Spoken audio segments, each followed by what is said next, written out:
Mr. Burbank, are you ready on the sentencing on Johnny Jacob Raone? Yes. From the very first words, you can feel the tension. A man stands accused of taking a life, and the air in this courtroom feels heavy with guilt and regret. Jacob Raone? Yes. And Mr. Raone, you were previously in court and entered a plea of guilty to the second-degree felony offense of accident involving death. And that was a plea agreement of a cap of 15 years in prison. I have received the pre-sentence report. Has everyone had an opportunity to review that report? Defense has. Yes, Judge. Are there any additions or corrections? No, you're not.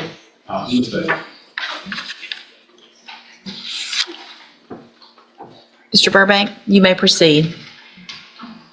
Your Honor, this is a tragic accident. If you read the factual basis, which I know you did, person was walking across the street at nighttime, and cars swerved, and my client actually hit him. As reflected by the charge, he failed to stop. He panicked, as a reference to his version that is on page 1, and then was stopped up in Lumberton. He's been employed. He has family up in Woodville. He's been employed. He's got one problem. He is not a U.S. citizen.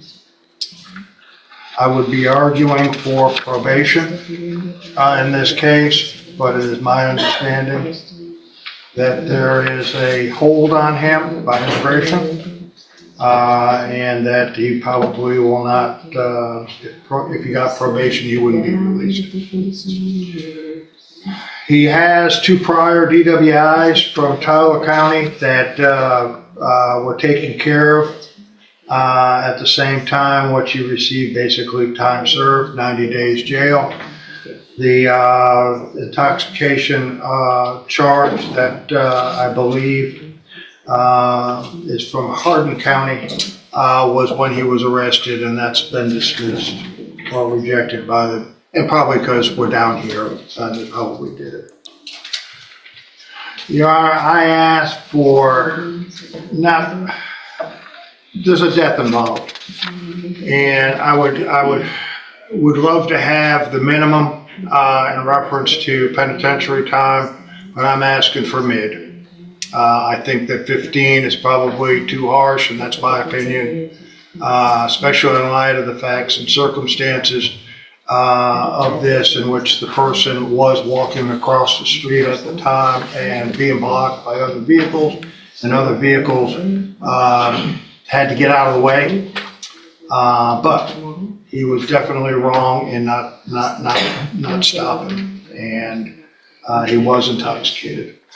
I would ask for anything less than the 15, because I know where he's going to go, and that's a sad thing, but he's not here legally, and I don't know if he would like to address the court. Sí, Yes, sí. Go ahead. quiero decir que lo siento, que si lo hubiese visto, yo me hubiese detenido antes para poder auxiliarlo, pero pues Hold on. Judge, I'm so sorry. Had I seen him, I would have stopped and helped and rendered aid. pero pues había un carro con Hold on. Hold on. So are you telling me that you... Listen closely. When he says, "I didn't know I hit someone," you can almost hear the disbelief in the judge's silence. Was it panic, or was it a lie he told himself to sleep at night? Okay. Pero pues quiero decir que lo siento, que I want to say that I'm sorry. si pudiera volver el tiempo lo haría, pero But if I could go back in time, I would go back and soy help. el culpable. And I know I'm guilty. Okay. Thank you. I just have one question up here. What were you doing for work? ¿Qué estaba haciendo de trabajo? Estaba en el roofing I was a roofer. And how long have you been in the country? ¿Cuánto tiempo has estado aquí en los Estados Unidos? 14, 15 años. 14, 15 years. And have you always had a job? ¿Siempre han tenido un empleo? Sí, Yes. And you do have a family? ¿Y si tienen una familia? sí. Yes. Thank you. Mr. Smith? Judge, we would argue for the max sentence in this case on the plea agreement based on the fact that when he struck him, he knew that he struck him. That was evidenced by the phone calls. The next day, he knew he hit a person.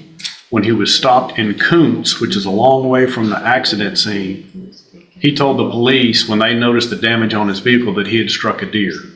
They, either through dealing with him before or suspecting that he was lying and knew he was intoxicated, went all the way back to the county line looking for a deer that had just been struck. And only because they were diligent in doing so did we even know that he had committed this particular crime. He knew he committed the crime. He lied about it. He has an issue with alcohol. He's here in the country illegally.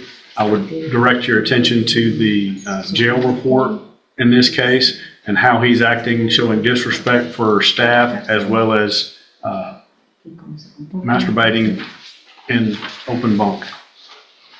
We ask for a 15-year sentence in this case.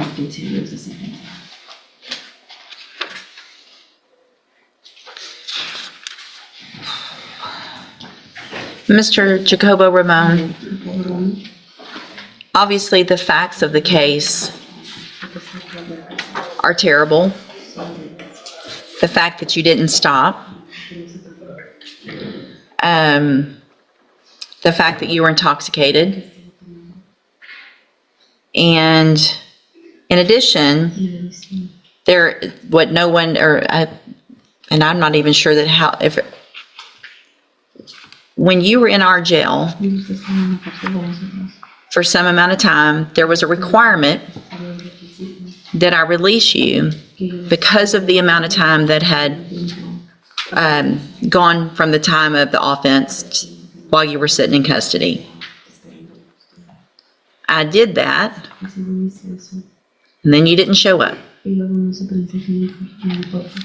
You are here illegally and have now killed someone. I'm going to find that you entered your plea. And there it is, 15 years behind bars. The judge's tone says it all. This wasn't about punishment alone. It was about accountability, about a life lost, and a lesson learned too late. Sentence you to 15 years in the institutional division of the Texas Department of Corrections. You will receive credit on that sentence for any time that you've been in custody that the law gives you the right to receive. I'm handing you the trial court certification that shows this was an agreement that I followed, and so you've waived your right to appeal. I have also handed you a written admonishment regarding your ineligibility to possess a firearm or ammunition.